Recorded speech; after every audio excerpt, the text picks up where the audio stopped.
Dummy boy. Gotta kind of give it a minute.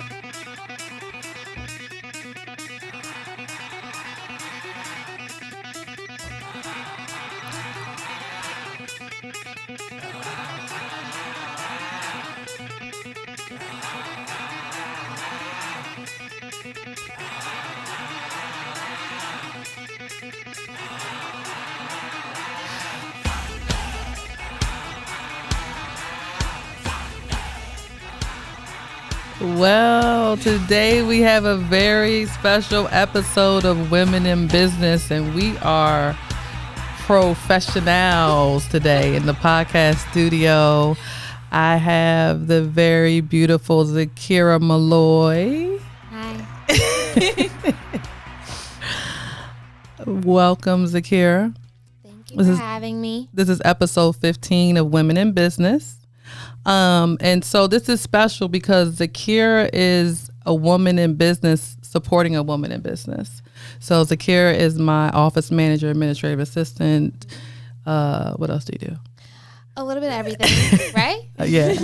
And so I wanted to have her on because she brings a lot to the table, and I think it's good for other, not just women, people in FFL to understand the power of having staff, right? Because I know for myself, when I first thought about the idea of getting staff, it was scary, right?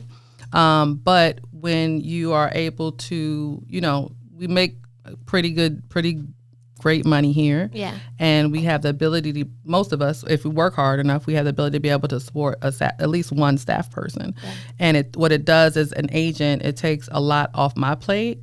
So that's why I wanted to have you on this week. Okay. Okay. So Zakira, what did you do before you came to FFL?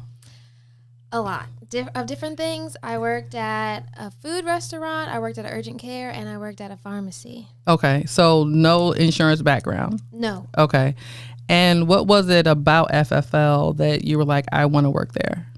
Well, Frankie over here was always telling me, you should get your insurance license. You should get your insurance license. So he always told me like how much his parents had to work, but obviously it paid off. And I was a little bit intimidated working under someone like being their assistant, but I like to dip my feet in every single pond. Okay. So like all these different jobs that I've had. So an administrative assistant sounded like something that I could put on my resume. Yeah. So that's what attracted me. Okay, cool. And then, so no backgrounds. And then how has it been? This is say the right answer. How has it been working for me? Fun. No. I like it. I like it a lot. There's a lot of different things. Like my day is, I never know what I'm going to do in my day, whether it's like social media, admin. I literally drove a car the other day and Frank held a camera out of it. So okay, like my day is different. I like that instead of like just like I know what I'm doing all day and I'm doing the same thing all day. Okay, so it doesn't get boring. Yeah. Mm-hmm. I think that's the same for most of us. Just in the field, insurance agents, but as well as staff, right? Mm-hmm. And so we've given you a little bit of everything to kind of do, and you've been doing an amazing job with everything. And how old are you? I'm 22. 22 years old. And then one of the reasons that that you were definitely very attractive.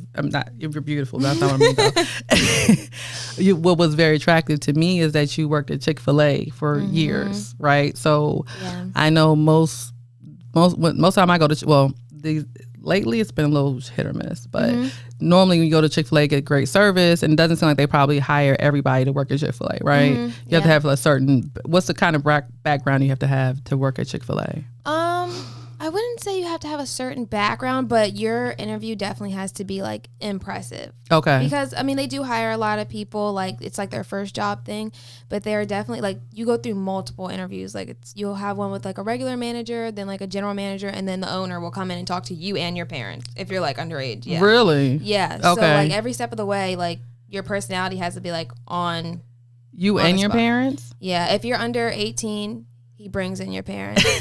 And what kind of questions are they asking the parents? Well, he's like more of like telling them like what the job will entail. And he's like, do you think like your son or daughter is going to be able to do this. 'Cause, Wow. like, if not, it's like I don't want to waste their time, and I don't want to waste my time either. Right. So yeah, the last interview they have their parents. Wow. Okay. Preferably both parents too. Right. Okay. So, and you were there from 16 until 21, right? Yeah. Mm-hmm. Okay. And so that, I mean, I think that to me on the resume, I was like, okay, she probably has a lot of good qualities if you work, especially if you work there for that period of time, right? It wasn't like you were there for like a month and they were like, this is not a good fit. Yeah.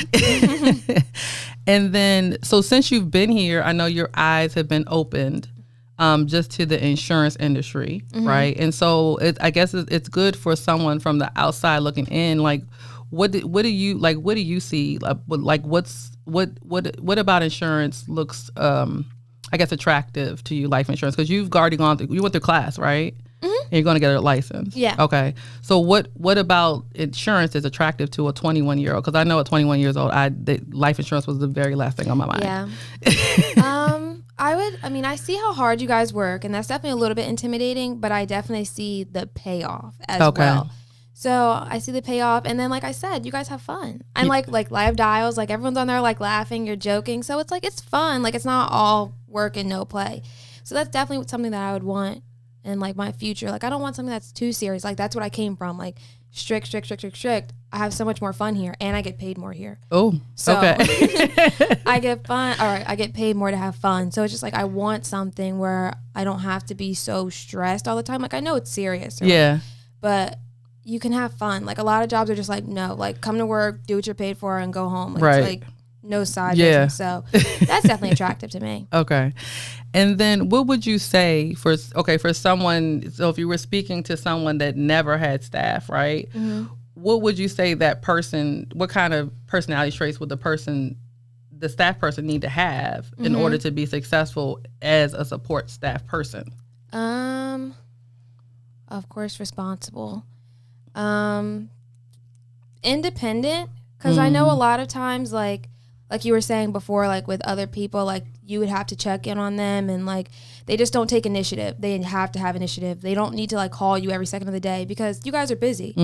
So like, and I know like during the day when you're running, I'm like, well, maybe I'll text her. I won't call her because maybe she's in somebody's house. Yeah. So definitely someone that can take their own initiative, someone that's independent, someone's responsible, and just like reliable. What about somebody who can balance priorities? Yeah, definitely. Because like I said, every day is different. So one day something might be more important than the next thing. So they have to be able to just be able to switch to whatever the day brings. Yeah. Okay. And anything else? Join FFL. She said it. Join FFL as an agent, right? Mm-hmm. Okay, because you're like you say, you're looking from the outside in, and you're seeing kind of the bigger picture. Because when we're in it, we can't really see it, you know. So you're seeing, and again, from at 22 years old, like I think this is a great opportunity too, just to be able to even if like you never got a license, right? One of the things I told you when I was interviewing you is. You can put to be able to put on your resume that you work for a vice president of an insurance company, like that's a big deal. Yeah. And you have a degree too, right? Mm-hmm. And so do you think what's your degree in? Mine is in health professions. I always have to think about it because I don't want to say pre-med because I'm not going to med school. I'm going to PA school. So what was your plan when you got out of, what was your, why did you choose that? Because you knew healthcare is not going anywhere, right? Well, I mean, healthcare jobs pay so terribly unless you have, unless you're a doctor or a PA. Even nurses, they don't get paid for the amount of work that they do. Mm-hmm. So I was telling my mom, I was just like, I'm trying to find these different medical jobs, and nothing is, until I go to grad school, nothing is going to pay me the way that I feel like I work to be paid. Right. So I was telling her, I was like, maybe, because that's when Frankie had told me about the opportunity. I was like, maybe I'll work for them. And then I'll get my hours, I work weekends at the urgent care. Yeah. And she was like, well, yeah. I was like, that sounds like a good idea. And I was like, yeah, it does. Because I was taking a gap year anyway before I went to PA school. But now I'm rethinking everything. So I don't know. That's the same thing that happened to me. Really? So I didn't get a degree. I never got a degree, but I always planned on getting a degree, right? Mm-hmm. Kept going back to school. And then when I first got introduced to insurance, I was like, I don't think this makes sense. Yeah. To keep paying all this money to go to school when I can get a life insurance license that cost me $100 something, and because I know the job is not going to give me this kind of raise, right? That I'm making even doing this part time, right? And so insurance does do that to you, like make you like, and because like my sister, I don't know if I told you, she has a PhD in nursing, right? I make 3 times more than she does. Yeah, and it's honestly, it's really so sad. Like people in healthcare don't get paid what they should. Like they have to deal with so much. But I mean, if you can make more money doing something else and not having to go to school for so long, right? Because school is so expensive. Like I don't even want to think about how much I'm in debt. No, I know. But my son, he goes to Goucher, and his tuition is about $45,000 a year. Is Goucher in Maryland? Yeah, and it's still $45,000 a year. But it's private. Oh, yeah. Okay, so okay. yeah, it's $45,000 a year. I mean, he luckily has scholarships and stuff like that, so we're not paying $45,000 a year. But that's expensive. Yeah. You know, that's a job. Mm-hmm. You know what I'm saying? That's somebody's yearly salary, $45,000. Yeah. And that's tuition. And then you, like I said, you can come here, get an insurance license depending on your state. Pay a couple dollars, go to a class. How long did it take you to finish class? I think like 4 or 5 days. Okay, so 4 or 5. So let's talk about this real quick. So you work 9 to 5 with me, right? And then you have a part-time job. I work at the pharmacy 6 to 9, and then on the weekends, alternating weekends, I work at the urgent care. And then I'm sure you have a social life. Yeah. Oh, a little bit too much of a social life. But it took you 4 to 5 days to finish the class. So what would you say to somebody that's taking them a month or 2 months to finish the class? You're dragging it. Okay. You're definitely dragging it because like Jamie will tell you, just as far as like the videos, you're going to learn everything once you get here. Yeah. So you just focus on the quizzes and the tests and you'll be fine. You don't have to sit. I mean, you could watch the videos, like you should watch them, but what you're going to learn majority is here, not on the computer. Yeah. So. Like I guarantee like you'll never, I've been doing this for almost 10 years. You'll never probably have to talk about a viatical settlement broker. Yeah. What that is. Do you remember what that is? No. No. I don't know why I remember that, but like I've never had to use that. On some of the applications it asks, do you want to have an irrevocable or a revocable beneficiary? That's on the study. But you like you said, most of the stuff you're going to learn doing the job or doing the insurance thing. Yeah. Not the class. And even the whole life and term, like you need to know the differences, but you're going to really really learn in the field and going to work. So what would you say, what's your goal? What have you thought about your goal within the next year? I have. So honestly, what I think I'm gonna do, I'm gonna get a license. Hopefully I start selling soon. And then you're gonna quit. No, I'm not. Quit working for me. Why? Why would I quit? No. So honestly, I really want to, because I have so much in student loans. Okay. I really want to start getting them down. So I wanted to use the license to start getting them down. That's smart. That makes sense. If I do decide to go back to school, I can actually get approved for a loan because I'm not so much in debt already. Yeah. So how much do you have? I'm just curious. Like how much do you have in student loans? I think like 80K. Okay. Wow. Yeah. Yeah. And that's just for undergrad. Yeah. Wow. So if you went to graduate school, how much more would that be? That's like 80K for like 2 years. Okay. And then what kind of job would you get? What would the job pay you if you got a master's degree? PAs, they make pretty good. I think they make like 90 to 100,000 a year. Minus taxes. Yeah. So let's say it's 100. Taxes are probably about 35,000. So you're really left with 65,000. And you have 160,000 in student loans. It doesn't add up. I know. Yeah. So but we need we need people to be employees. We need people to be entrepreneurs. I think it's great at this age of career that you're learning. You're seeing a different way, right? Because when I I didn't know anything but go to school, get good grades, get a good job, right?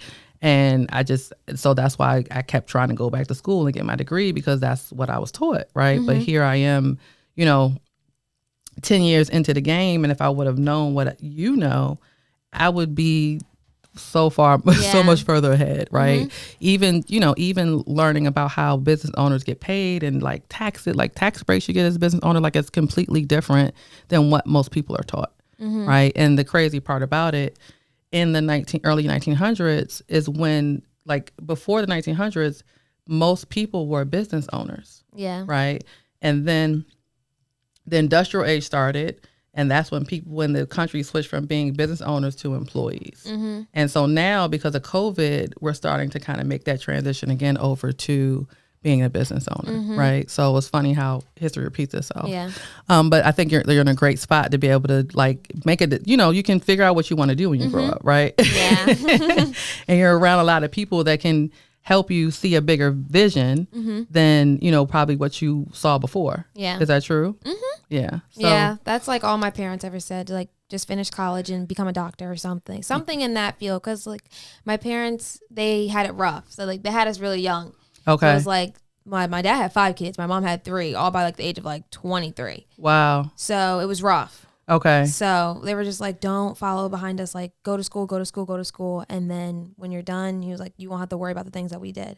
But maybe I don't have to go to school, go to school, go to school. Yeah. So, I mean, whenever there's a specialty involved, like that's why master's degrees pay more than because you're specializing in an area, right?